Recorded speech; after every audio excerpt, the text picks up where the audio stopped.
एकाच घरात वाढलेले, एकाच विचारसरणीत घडलेले, पण राजकारणाच्या वळणावर वेगळे झालेले दोन भाऊ म्हणजे राज आणि उद्धव ठाकरे.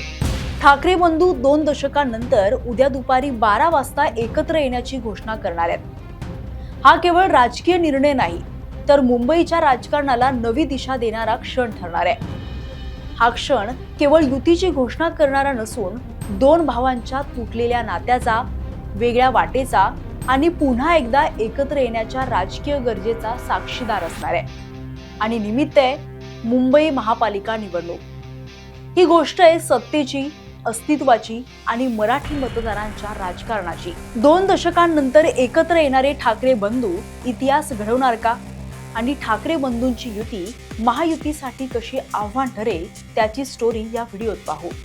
नमस्कार, मी विश्रांती शिंदे आणि तुम्ही पाहताय महाराष्ट्र टाइम्स ऑनलाईन.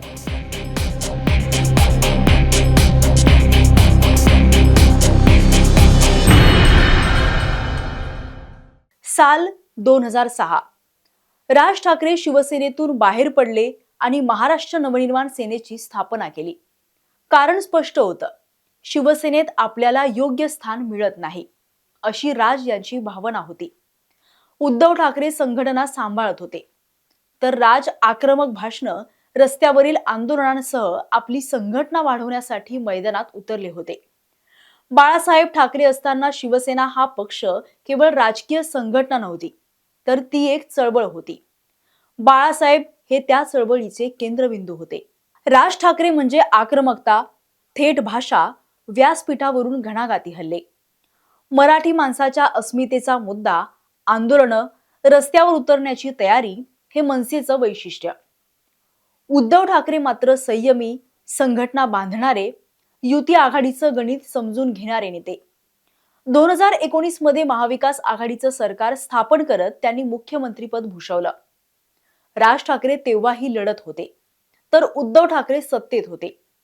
दोघांची भूमिका वेगळी होती, पण मतदार मात्र तोच, मराठी माणूस. एकाच विचारधारेतून जन्मलेल्या दोन शैली आणि एकाच घरातून बाहेर पडलेल्या दोन राजकीय वाटा. पण आजची परिस्थिती वेगळी आहे.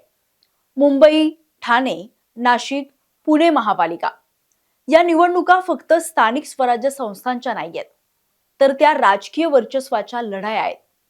गेल्या काही वर्षात मराठी मताचं विभाजन झालंय. शिवसेना फुटली, मनसे स्वतंत्र राहिली आणि या सगळ्याचा थेट फायदा झाला तो भाजपला. मनसेकडे अजूनही शहरी मराठी मतदारांचा प्रभाव आहे, पण त्याचं रूपांतर कधीच सत्तेत झालेलं नाहीये.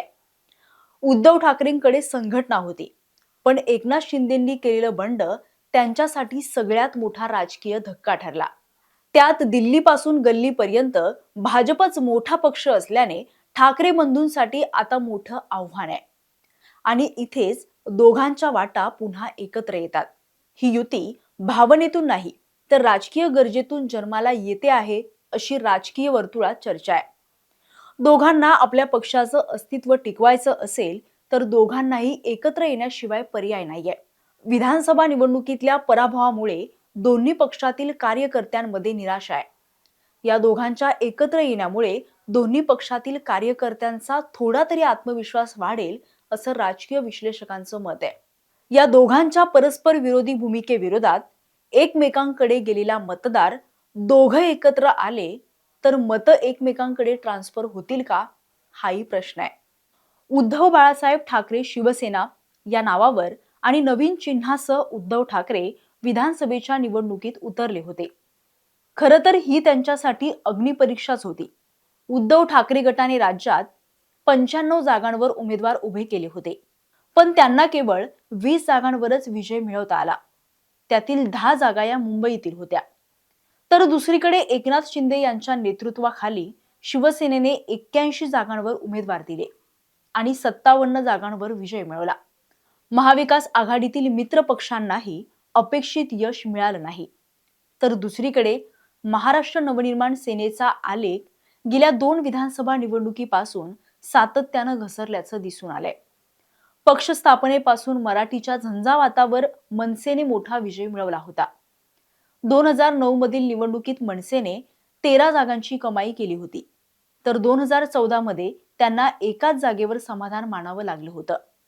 2019 आणि 2024च्या निवडणुकीत त्यांना साधं खातंही खोलता आलं नाही. त्यामुळे आता मराठी भाषा, महाराष्ट्र या मुद्द्यांवर दोन्ही ठाकरे एकत्र येऊ शकतात. ठाकरे बंधू एकत्र येण्याचा सर्वात मोठा फायदा म्हणजे मराठी मतांचं एकत्रीकरण.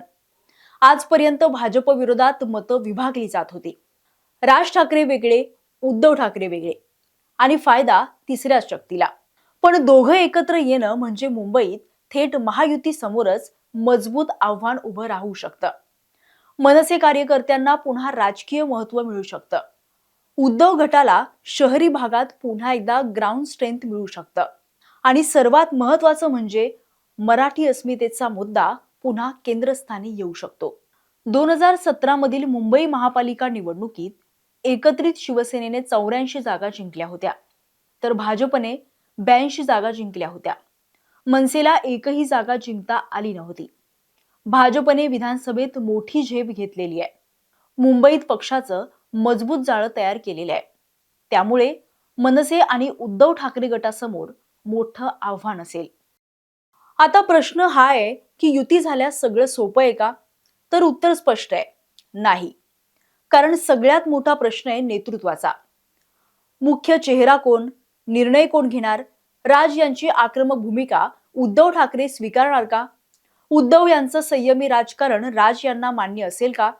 आणि दुसरा प्रश्न कार्यकर्त्यांचा. 20 वर्ष एकमेकांविरोधात लढलेले कार्यकर्ते एका झेंड्याखाली कसे येणार? आणि तिसरा सत्ता वाटप. महापालिकेमध्ये पद, जबाबदाऱ्या, महापौरपद यावर एकमत होणं तितकंच कठीण आहे. दुसरीकडे ठाकरे बंधू एकत्र येणं हे भाजप किंवा शिंदे सेनेसाठी दुर्लक्ष करण्यासारखं नाहीये. मुंबईत भाजपने गेल्या काही वर्षात मोठी मजल मारली आहे. संसाधनं, संघटन, सत्तेचा प्रभाव सगळं काही भाजपकडे आहे. तर एकनाथ शिंदेसाठी ही लढत आहे शिवसेना कुणाची, खरा वारस कोण या प्रश्नांसाठी. पण ठाकरे नाव मुंबईत अजूनही भावनिक वजन ठेवू नये असं म्हटलं जातं.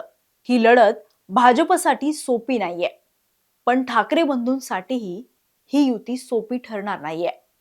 महापालिका निवडणुका म्हणजे शिवसेनेच्या अस्तित्वासाठीची ग्राउंड टेस्ट असणार आहे. आज संजय राऊत यांनी एक्स अकाउंटवर पोस्ट केली. त्या पोस्टमध्ये राज आणि उद्धव ठाकरे पुष्पगुच्छ देतानाचा फोटो शेअर केलाय. या फोटो बरोबरच राऊतांनी फक्त एक वेळ दिली आहे, उद्या 12 वाजता. उद्धव ठाकरे व राज ठाकरे यांच्या फोटोसह ही वेळ दिली असल्यामुळे उद्या अर्थातच बुधवारी दुपारी 12 वाजताच्या सुमारास ठाकरे बंधूंच्या युतीची अधिकृतपणे घोषणा होणार असल्याचं मानलं जात आहे. त्यानंतर संजय राऊत यांनी पत्रकार परिषद घेत विविध प्रश्नांना उत्तरही दिली.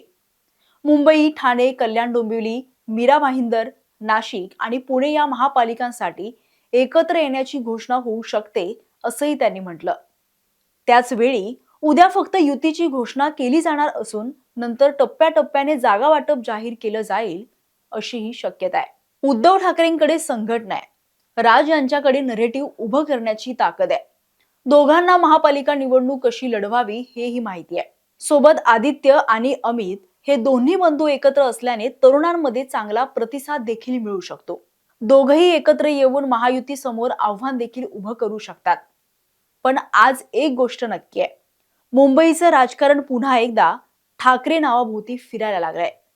पण या सगळ्या विषयी तुम्हाला काय वाटतं हे कमेंटमध्ये जरूर कळवा. हा व्हिडिओ तुम्ही फेसबुकवर पाहत असाल तर मटाचं फेसबुक पेज लाईक करा आणि यूट्यूबवर पाहत असाल तर मटाचं यूट्यूब चॅनल जरूर सबस्क्राईब करा. असेच व्हिडिओ मटाच्या यूट्यूब चॅनलवर पाहत रहा.